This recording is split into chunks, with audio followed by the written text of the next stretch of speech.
Good afternoon, everyone. It is 5 after noon, so I'll call the 16th meeting of the Corporate Service Committee to order. I'd just like to remind everybody that this is a virtual meeting during COVID-19 emergency, and City Hall is open to the public with reduced capacity and physical distancing requirements. Meetings can be viewed via live streaming on YouTube and the city website. And if you wish to contact, the City of London is committed to making every effort to provide alternate formats and communication supports for council and standing advisory committee meetings. And information upon requests can be made. For any city service, please contact accessibility@london.ca or to the number 519-661-284-89 extension 2425. And to make a request for this specific meeting, the corporate service meeting, you can send an email to csc@london.ca. I'll look for any disclosures of pecuniary interest from committee. Seeing none, we'll go to the consent agenda. And I'd look to committee to see if there are any items that they'd like to pull separately.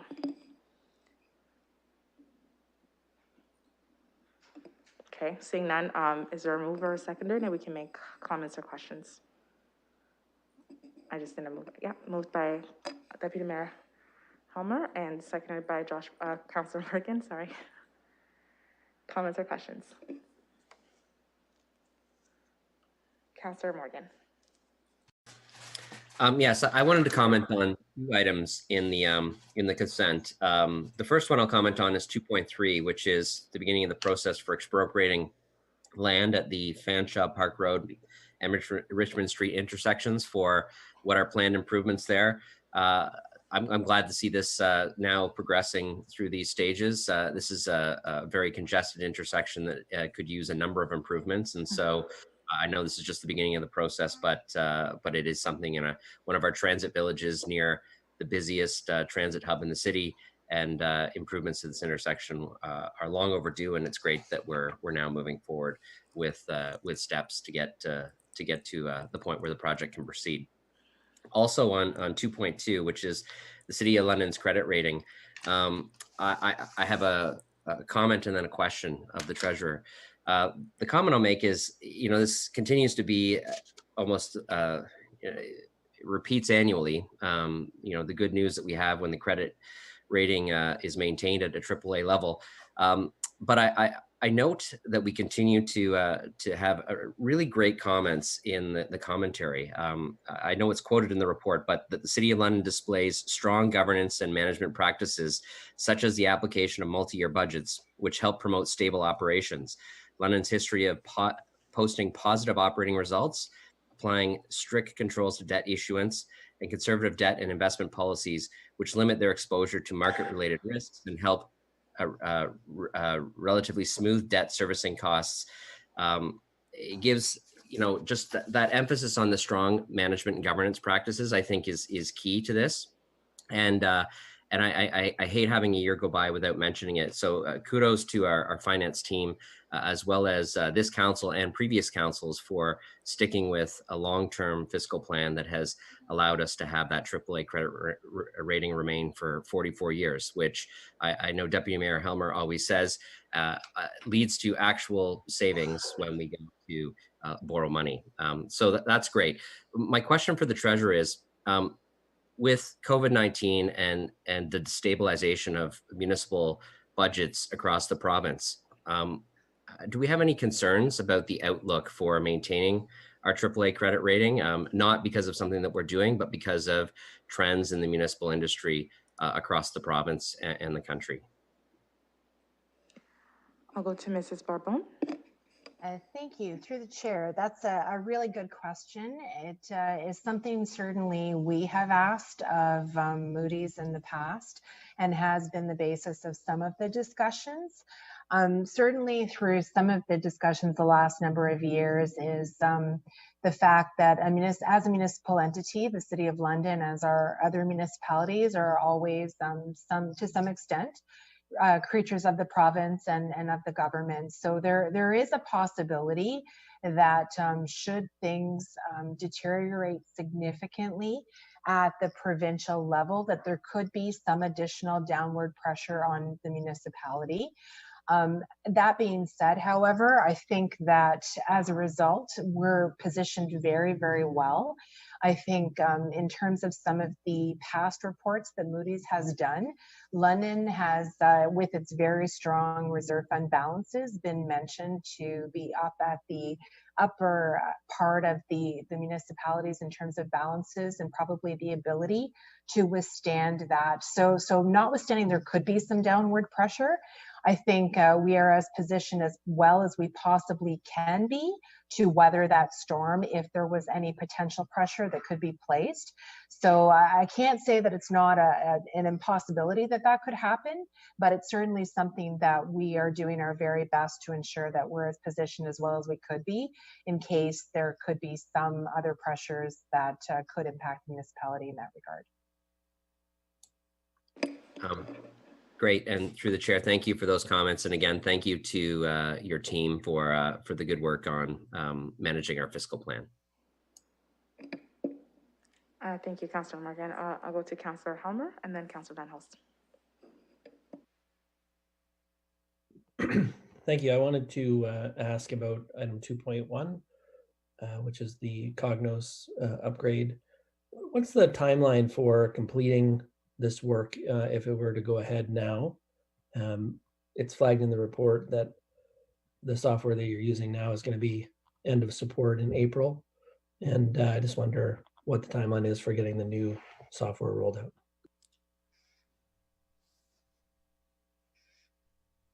Thank you very much, and through the chair. The timeline is to have this completed prior to April 2021.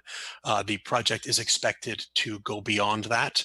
The software will be live at that time. However, we'll have to do cleanup and lessons learned after that. So it will move a little bit into Q3 2021. Thank you. Any other questions, Councillor Helmer? Just one on item 2.2, and thanks, Mr. Daly, for the answer on the first one. Good luck with that project. On 2.2, I just wonder if there's anything that Ms. Barbone wants to emphasize in terms of the revenue side.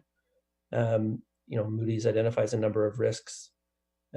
Some of them are related to changes that may have been pending that have been put off, and there's some uncertainty around them, some cost sharing impacts that could happen. I just wonder if there's anything in particular that you wanted to flag beyond the things that we have already been dealing with through the coronavirus pandemic reports, like user fee revenue and uncertainty paying property taxes. Any other things that you wanted to flag from that Moody's report? Mrs. Barbone? Yes, thank you through the chair. I think Moody's has captured a pretty good cross-section in terms of certainly the concerns that we're looking at and trying to prepare and think through some early plans for 2021. I think, certainly I'd be remiss to not thank this council and all the previous councils for their very strong support of sticking to our sound financial policies and trying to keep London in its best possible position going forward. Certainly, I think we have highlighted a number of strategies to start preparing for 2021. I think as we look at taxes receivable, and if we start to see any degradation of that trend, that is something that would not show itself for a number of years, but could contribute to potential pressures in the future. So that is something as we look to see what the province is going to do with their reassessment, and for future years, what that impact is going to be on taxation. We will continue to be as proactive as we can. It's still very early days for that, but I think this is where, as we look at the impact of COVID, it is not something that I think will end for municipalities in 2021. It will still have some, I think, lingering pressures that we may not see into future years. So I think with the potential revenue loss from user fees, we are looking at how we shore up the reserve funds, which you have seen us already recommend putting some, if there is any surplus aside, to support us in moving forward for 2021. Obviously, we have strong reserve funds and contingencies that would be available to support us. And of course, there's always service delivery changes that we can make in year to support weathering the storm. So very similar tools that we had in 2020 that we utilized, that it will be available for 2021. So I think nothing more at this point. I think probably the most important part will be for council and civic administration to be cognizant of the longer term impacts and to try to plan as proactively as we can. So I think so far we've been well prepared as we can, and we will continue trying to bring that information forward as it's available for council to make prudent decisions going forward. Thank you.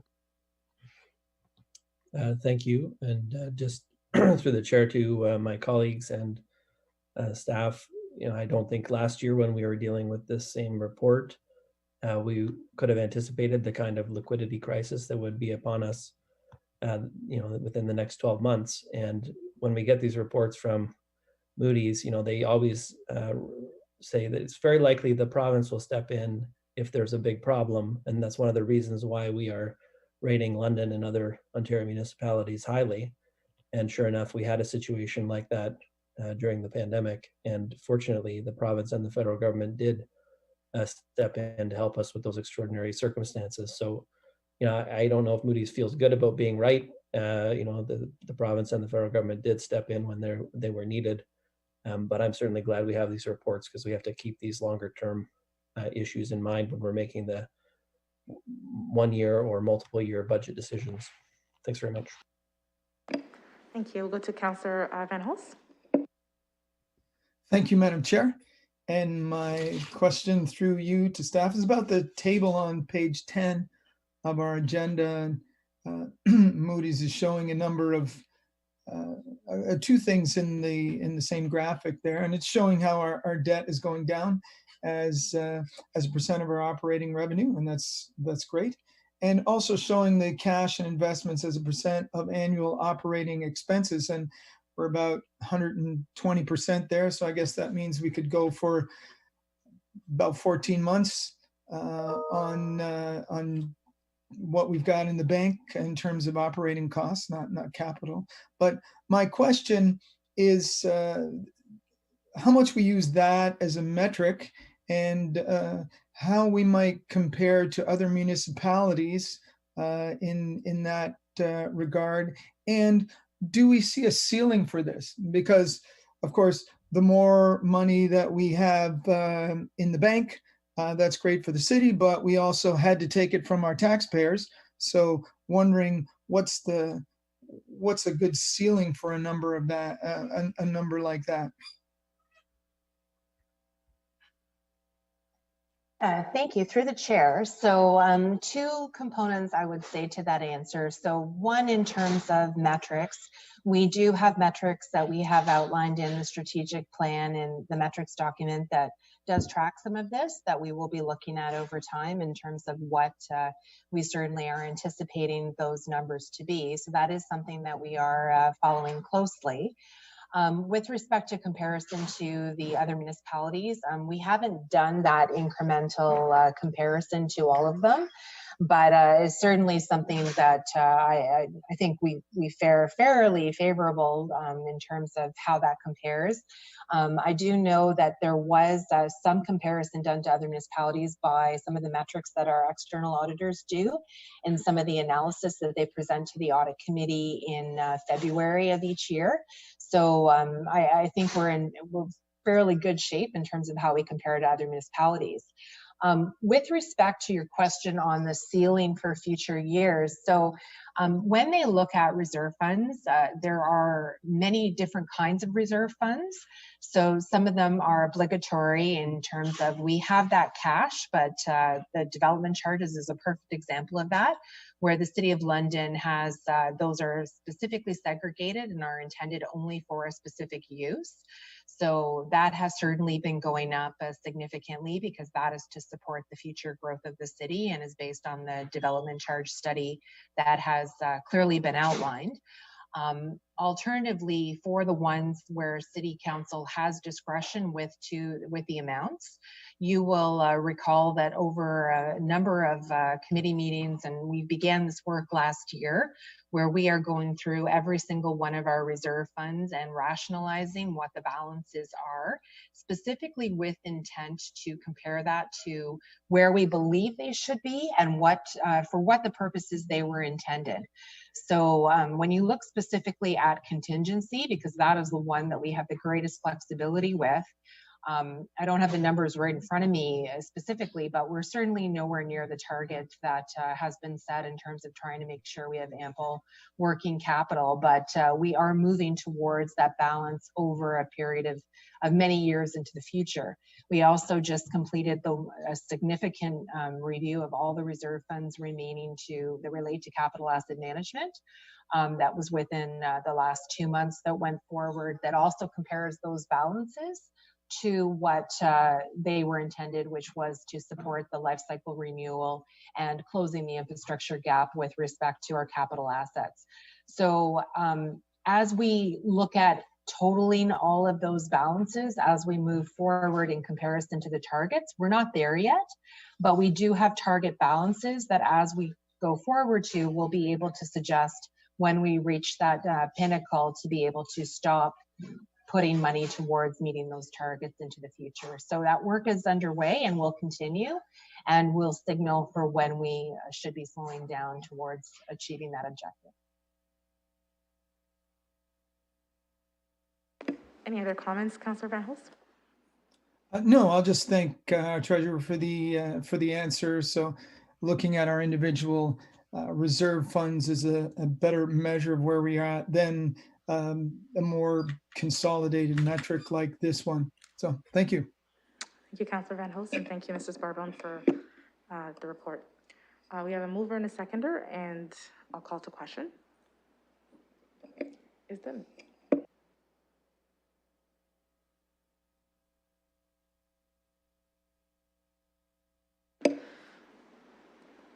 Councillor Van Hulst. Yes. Councillor Helmer. Yes. Councillor Morgan. Yes. And I vote yes. Closing the vote, the motion's passed 4-0. We have no scheduled items, so I'll go to our items for direction. I'll look to committee to see if they want to move both items together, if we want to separate them.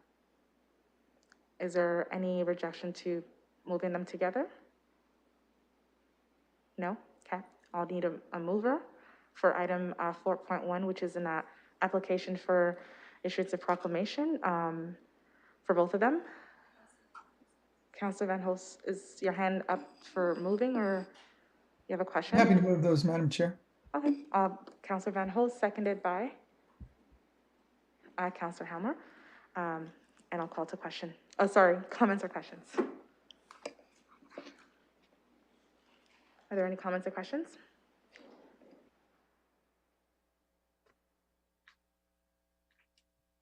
We're just going to give the mayor a second to log in, and then.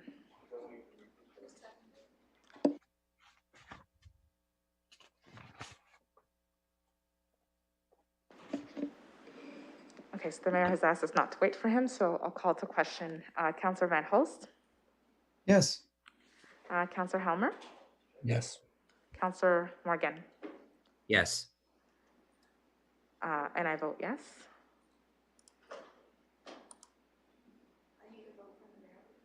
Oh, and we'll.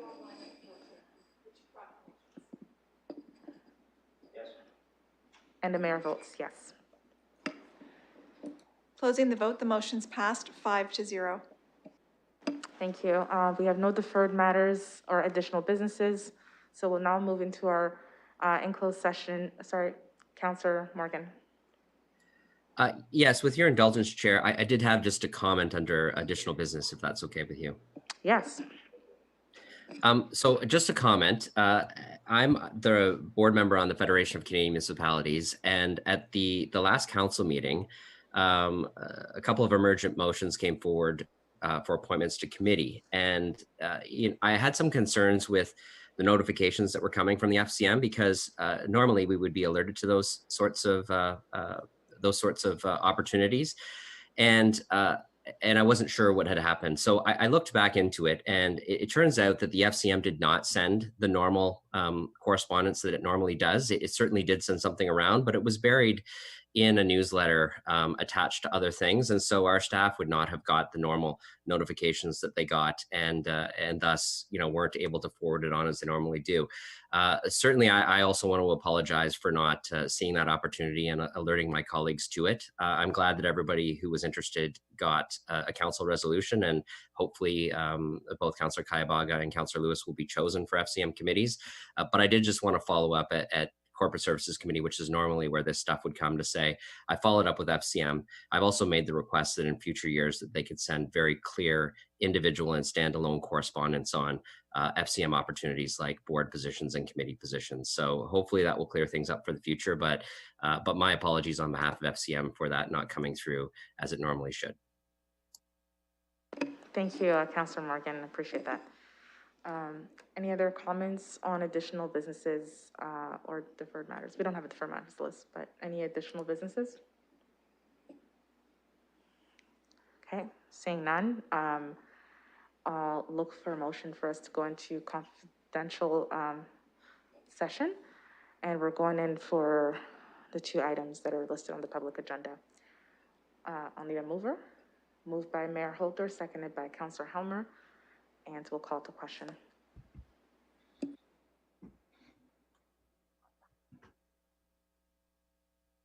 And we will not be back on a public, on a YouTube or the public's website once we get back into open session, and we'll adjourn after the enclosed session. So I'll call to question.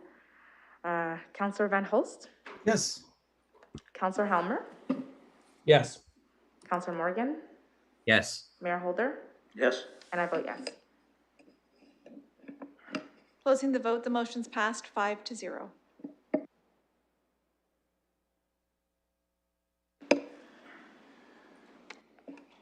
Are we